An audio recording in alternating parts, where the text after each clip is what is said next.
नमस्कार दोस्तों, शॉर्ट मंत्रा पे आपका स्वागत है। दोस्तों, आज की वीडियो में हमारा विषय है कि जन्म तिथि के माध्यम से कैसे जानें कि हमारे इष्ट देव कौन है। दोस्तों, इष्ट देव हमारे वे देव होते हैं जो प्रत्येक मुसीबत में हमारी रक्षा करते हैं और हमारी प्रत्येक आवश्यकताओं को पूरा करते हैं। ज़रूरत है तो हमें उनके बारे में जानने की कि हमारे इष्ट देव कौन है।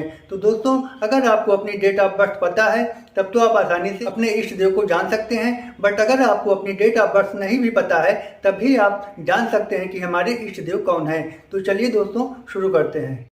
दोस्तों, मान लीजिए आपकी जन्म तिथि है 18 जुलाई 1981, अर्थात 18/7/1981। तो सबसे पहले आपको इस जन्म तिथि के सभी अंकों को जोड़कर सिंगल डिजिट में लाना है। तो यहाँ पे हो जाएगा 1 + 8 + 7 + 1 + 9 + 8 + 1 बराबर 35। अब इस 35 अंक को आपस में जोड़कर हमें सिंगल डिजिट में लाना है। तो यहाँ पे हो जाएगा 3 + 5 बराबर 8, अर्थात अंक 8 से रिलेटेड देवता ही हमारे इष्ट देव हैं। दोस्तों, प्रत्येक डेट ऑफ बर्थ के अंकों को जोड़ने पर और सिंगल डिजिट में लाने पर आपका 1 से लेकर 9 तक की संख्या आएगी। लेकिन अगर सभी अंकों का जोड़ मान लीजिए है 30 या 40, तो यहाँ पे 0 हटा दिया जाएगा। इस 0 का न्यूमरोलॉजी में कोई भी महत्व नहीं है। तो यहाँ पे बचता है अंक 3। मान लीजिए आपकी डेट ऑफ बर्थ को जोड़ने पर 13 आता है, तो ये 0 हटाने पर बचेगा 3। तो यहाँ पे 3 से रिलेटेड देवता ही हमारे इष्ट देव हैं। दोस्तों, अब हमें जानना है कि अंक 1 से 9 तक के लोगों के इष्ट देव कौन होते हैं। तो दोस्तों, अगर आपको डेट ऑफ बर्थ के सभी अंकों को जोड़ने पर सिंगल डिजिट में लाने पर अंक 1 आता है, तो आपके इष्ट देव सूर्य देव हैं। आपको हर रविवार या हो सके तो प्रतिदिन भगवान सूर्य को 1 लोटा जल अर्पित करना चाहिए, क्योंकि इसका एक साइंटिफिक रीज़न भी है कि सूर्य देव की किरणें हमारे आँखों पे सीधे पड़ती हैं। इससे हमारी आँखों की रोशनी भी तेज होती है।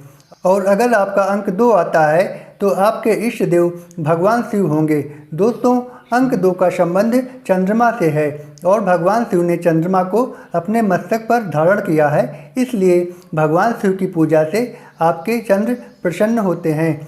दोस्तों, अगर आपका नंबर 3 आता है तो आपके इष्ट देव भगवान विष्णु माने जाएंगे, क्योंकि ये अंक 3 गुरु ग्रह से जुड़ा हुआ है और अंक 3 का संबंध थर्सडे यानी बृहस्पतिवार से है। ऐसे में भगवान विष्णु की आराधना आपको बहुत फलित होगी। अगर आपका अंक 4 आता है तो 4 का संबंध राहु ग्रह से है, तो राहु ग्रह के लिए माँ दुर्गा की पूजा आराधना बड़ी ही फलित साबित होगी। अगर आपका अंक 5 आता है तो अंक 5 बुध ग्रह से संबंधित है और बुध का संबंध श्री गणेश जी से है। अगर आपका अंक 5 है तो आपको भगवान श्री गणेश जी की आराधना करनी चाहिए। अगर आपका अंक 6 आता है तो अंक 6 शुक्र ग्रह से संबंधित है और आपको माता लक्ष्मी की आराधना करनी चाहिए। दोस्तों, अगर आपका अंक 7 आता है तो 7 का संबंध केतु से है।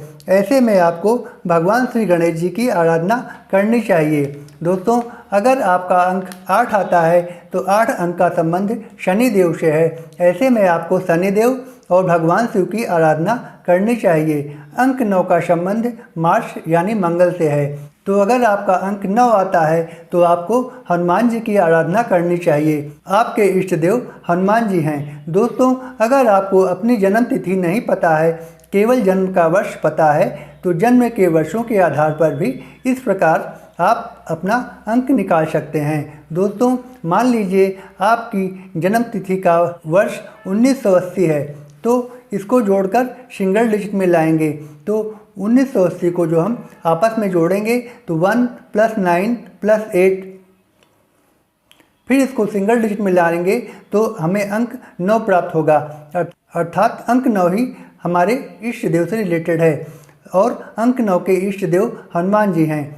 तो ऐसे लोगों को हनुमान जी की आराधना करनी चाहिए। दोस्तों, ये थी हमारी आज की वीडियो। अगर आपको वीडियो अच्छी लगी तो वीडियो को लाइक और चैनल को सब्सक्राइब करें। राधे राधे, जय श्री कृष्ण।